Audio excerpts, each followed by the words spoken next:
Good afternoon, everyone. Nosphiwe Zwana. I'll be giving the country um, a report of what we got when we were using the ICAT guide for renewable energy assessments.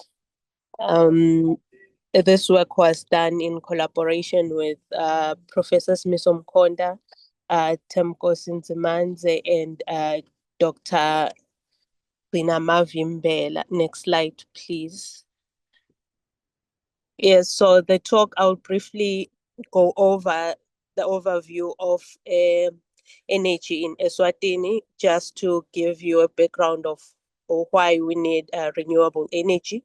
And then I will give a summary of the policy that we will be assessing, and then the objectives of the assessment. And then at last, I would conclude with the results of the work that was done. Next slide, please.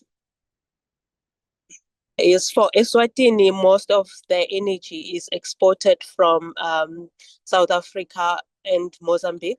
So you can see from the graph that is shown over here, from 2018 to 2023, about 70% was imported. So Eswatini is currently facing an issue of energy insecurity. And next slide, please. And the problem is further highlighted by the increase in the electrification rate. So from 2000 to 2023, there has been 80% electrification rate, which is from the 20% that was in 2000. So that this means that the energy demand for the country has greatly increased, while we still greatly rely on the imports. So Eswatini is looking to generate more energy locally so that it has energy security, but it also wants to have more renewables as part of the energy that is being generated. Next slide, please. This is a photo of the King of Eswatini just opening one of the power plants. So the country, there is a strong political commitment to deploying the renewable technologies. Next slide, please. So this just highlights the Eswatini's commitment to low energy economy. So this can be seen in several documents or policies in Eswatini. The National Development Plan maps out the need for energy security, and it emphasizes on having a lot of renewable technology being deployed. And the revised national determined contributions, which is the NDC for 2021, it also has a lot of renewable energy commitments. And then we have the National Energy Policy, which is the one that was assessed using the ICAT tool, which states that the government will support the development of local renewable energy sources for a target of 50% of the energy mix in the electricity generation. And maybe to highlight, when we get to the GHG emissions, the country, in securing its energy or having security energy, it is planning to have a 200 megawatt coal plant. So the renewable energy that will be introduced into the energy mix will be decreasing this capacity or the use of a coal plant. So then decreasing the GHG emissions. Next slide, please. So the objectives of the renewable energy policy assessment was to estimate the GHG impact of Eswatini renewable energy policy, to assess the policy efficiency by determining whether the national energy policy is is delivering the intended results on the renewable energy electricity generation, and to improve policy implementation by determining whether the electricity policy statements are being implemented as planned, and then to also inform policymakers how the renewable energy policy implementation can be improved. And lastly, to build local capacity on application of ICAT tools for policy assessment. Next slide, please. So this slide just summarizes the implementation of the policy. So the policy statement is government will support the development of renewable energy sources for targets of 50% of energy mix in the electricity generation. And it will be implemented through the energy regulator by adding RE electricity to national grid through tender or energy auctions. So the procurement schedule is guided by the energy plan. Next slide, please.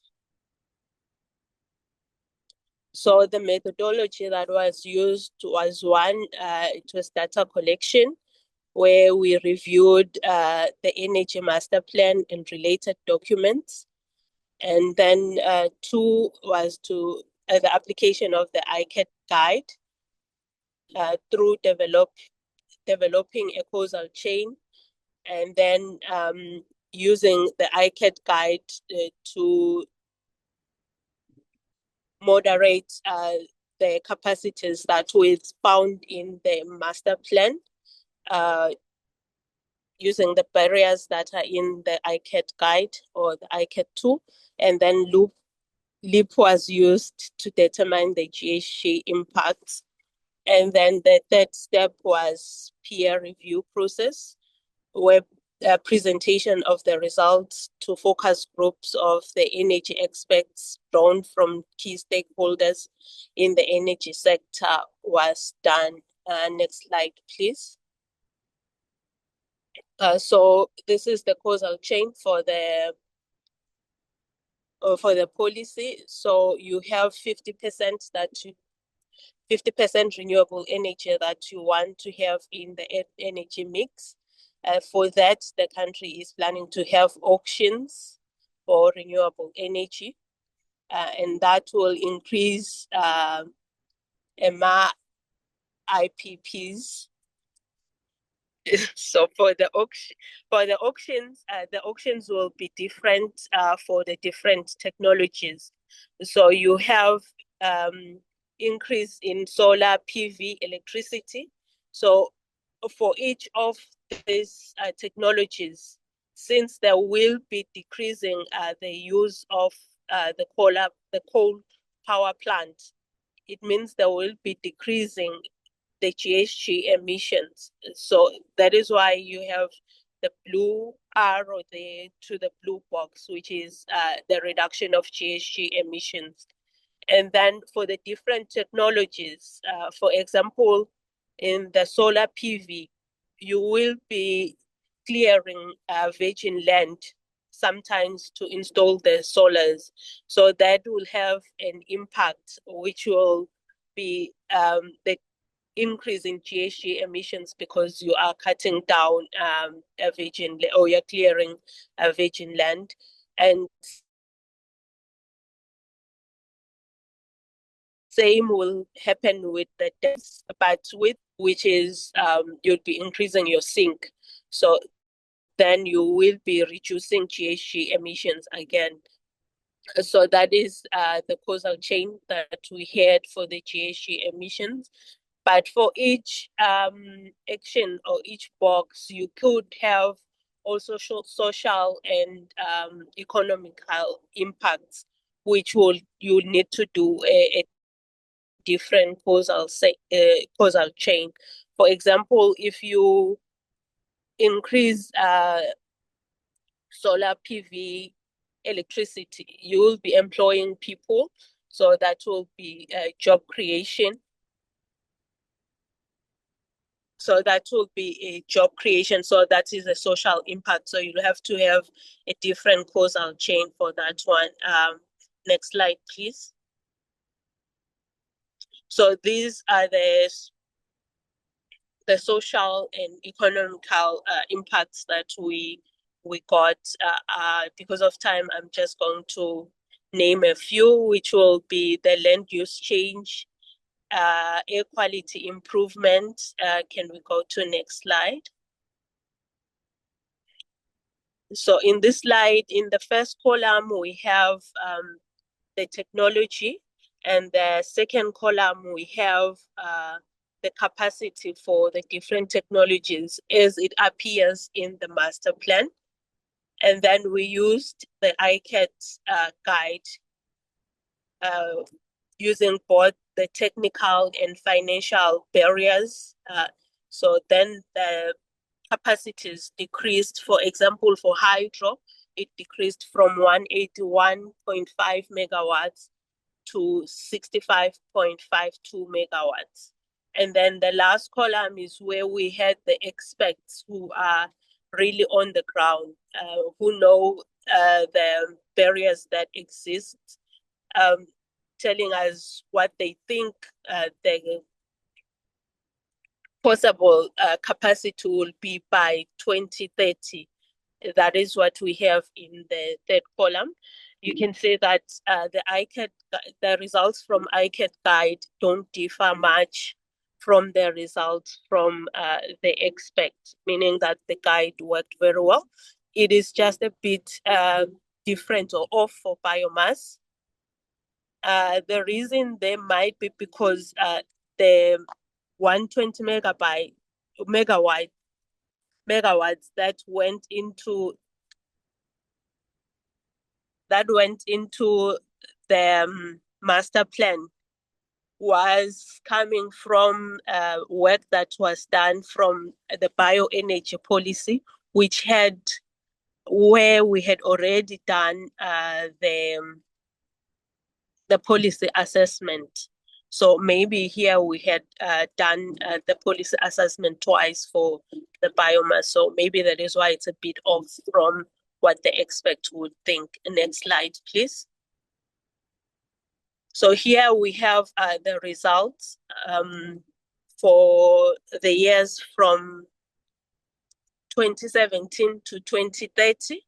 So we have the business as usual, which is the plot that we have right now, where we have not deployed any renewable energy. So to cover the country energy demand or electricity demand, which is the yellow line there, you use quite a lot of coal. Next slide, please. So these are results from a renewable energy one scenario, which is where you have used the ICAT guide to make the adjustments. So here you see that you have deployed quite a lot of your renewable energy technologies and less coal. So you require less coal to meet your energy demand. Next slide, please. So this one shows the avoided emissions by using the renewable energy. So for renewable energy one scenario, which is where you have used the ICAT guide, you have avoided emissions of 572, which is 42%. And for renewable energy 2, which is where only the numbers from experts was used, it's 658, which is 49% reduction. Next slide, please. So the key takeaways here is the ICAT methodology provides a valuable framework for assessing the impact of renewable energy policies. And the ongoing implementation of Eswatini renewable policy has potential to significantly reduce GHG emissions And these results were also used in updating the NDCs. And then the Eswatini government needs to periodically embark on policy assessments. Thank you.